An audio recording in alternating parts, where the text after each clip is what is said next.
Здравствуйте, на телеканале «Новый век» программа «Вызов-112», в студии Сергей Хайдаров. И сегодня мы расскажем о серии преступлений сексуального характера в одной из гостиниц Казани. Совершил в отношении девочки 2005 года рождения развратные действия. Кроме того, он поднялся еще на несколько этажей выше и изнасиловал 37-летнюю женщину. Мужчина просто спокойно ходил по отелю и заходил в номера к малолетним девочкам. Кто, как и за что скинул кошку с 14-го этажа? Изувеченное животное нашли на бетонном козырьке. И целая серия страшных аварий. Все это и не только. Прямо сейчас.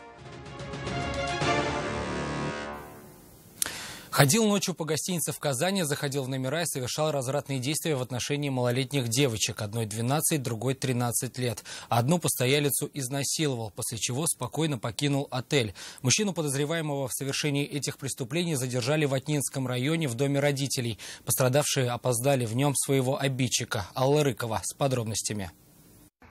Все произошло в ночь на 5 ноября. Как установили следователи, 36-летний уроженец Атнинского района, находясь в сильно нетрезвом состоянии, отправился в одну из гостиниц города в поисках своей знакомой. Позже сотрудникам полиции он не сможет назвать даже ее имя и не вспомнит, как она выглядит.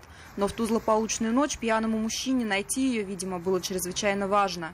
Женщину он так и не нашел и стал ломиться в номера в поисках открытых дверей.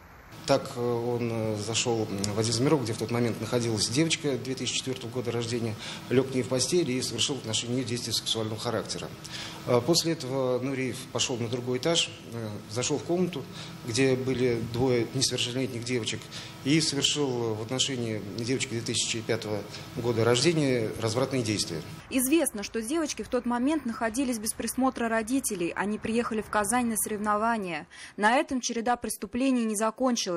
Как гласит уголовное дело, пьяный мужчина поднялся на другой этаж. Следующей его жертвой стала 37-летняя женщина. В тот момент она спала в номере вместе со своим 5-летним сыном. Вломившийся в ее номер мужчина заставил ее пойти с ним в ванну, где изнасиловал постоялицу гостиницы. Она дала показания. После этого мужчина свободно покинул здание. Задержали его в Атнинском районе, в родительском доме.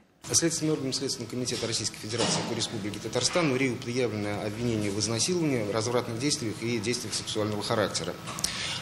Судом по ходатайству следователя в отношении него избрана мера пресечения в виде заключения под стражу. Кроме того, следователи начали проверку в отношении должностных лиц гостиницы и охранного предприятия, которые были ответственны за безопасность своих постояльцев.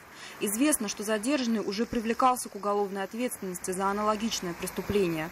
Алла Рыкова, Азат Самигуллин, Вызов-112.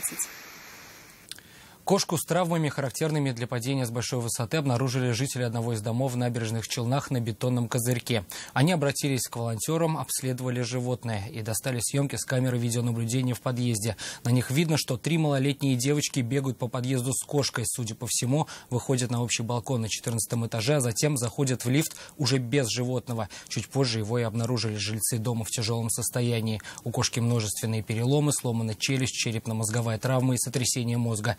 Ветеринары предположили, что она при падении задевала все выступающие части фасада дома. Сейчас жители дома собираются обратиться в полицию и написать заявление о жестоком обращении с животными. Они уверены, что как минимум 2 девочки живут именно в этом доме.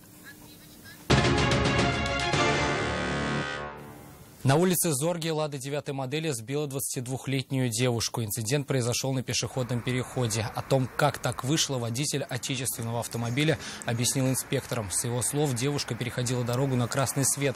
Избежать столкновения уже не было возможности. В результате удара пострадавшую госпитализировала бригада медиков.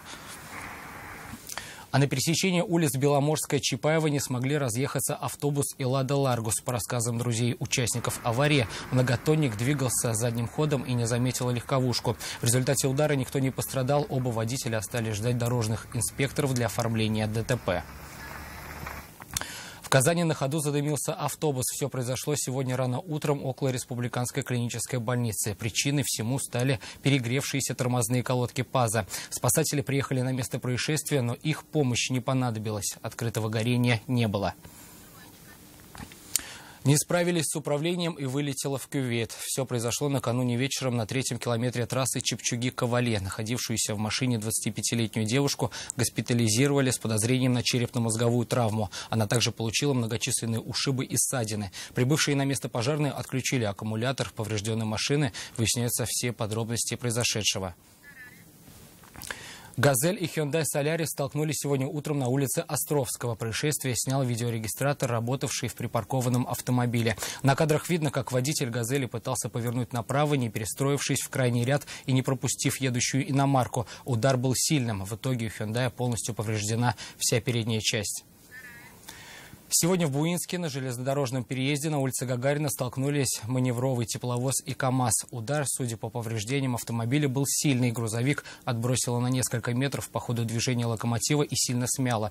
Он вряд ли теперь подлежит восстановлению. Тепловоз же получил минимальные повреждения. По предварительной версии, все произошло по вине водителя КАМАЗа из-за его невнимательности. Мужчина стал пересекать железнодорожные пути, не убедившись, что это будет безопасно. Окончательно виновник будет установлен после разбора происшествия в автоинспекции.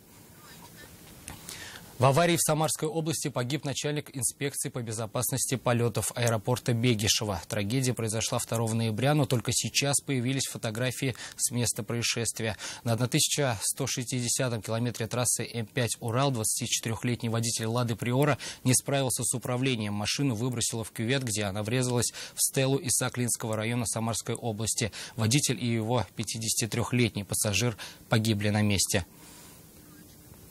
В аварии в Пермском крае погибла 24-летняя жительница Нижнекамска. На трассе Полозно-Чусовой столкнулись Рено и 2 грузовика. 29-летний водитель легковушки не справился с управлением. Автомобиль выбросило на встречную полосу, где врезался в грузовой «Мерседес». Затем столкнувшиеся машины врезался еще один грузовик. В результате аварии девушка-пассажирка Рено погибла на месте. Водителя легковушки и одного из грузовиков госпитализировали.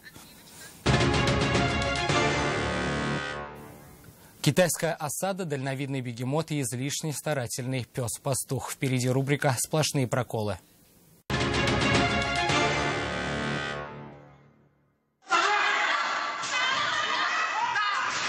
Настоящую осаду в торговом центре устроили десятки разгневанных местных жителей. Судя по сообщениям пользователей сети, они оказались обмануты людьми на 2-м этаже. Чтобы до них добраться, атакующие вооружились лестницей. Те же, кто оборонялся, защищались домашними растениями. В конце концов, осада принесла свои плоды, а атакующие забрались на верхний ярус. Чем все закончилось, неизвестно. Сбежал на волю, но решил вернуться обратно. Курьезный случай произошел в израильском зоопарке. Местный бегемот, воспользовавшись невнимательностью охранников, вышел из зверинца и направился в город. Когда работники поняли, что произошло, тут же вызвали спасателей, однако их помощь не потребовалась. Тяжеловес добровольно вернулся обратно в вольер. Видимо, не оценил свободной жизни. Едва не улетел на своих двоих. Работник аэродрома, проходя мимо двигателя самолета, был снесен мощным потоком воздуха. Полетав несколько секунд, мужчина упал, после чего вернулся к своим обязанностям. А этот пес явно пойдет далеко. Новоиспеченный пастух привел стадо овец не к привычному месту обитания, а прямо на кухню своих хозяев. Инициативу они оценили, но выгоняли животных уже самостоятельно. Лидия Анатольевна, вызов 112. Это все, о чем мы успели вам рассказать. Обо всех происшествиях вы можете сообщать нам по телефону 570 50 50. Это можно сделать и в нашей группе ВКонтакте. Туда же можно присылать и снятые вами видео. В студии был Сергей Хайдаров. До встречи и не бросайте вызов судьбе. Вдруг она его примет.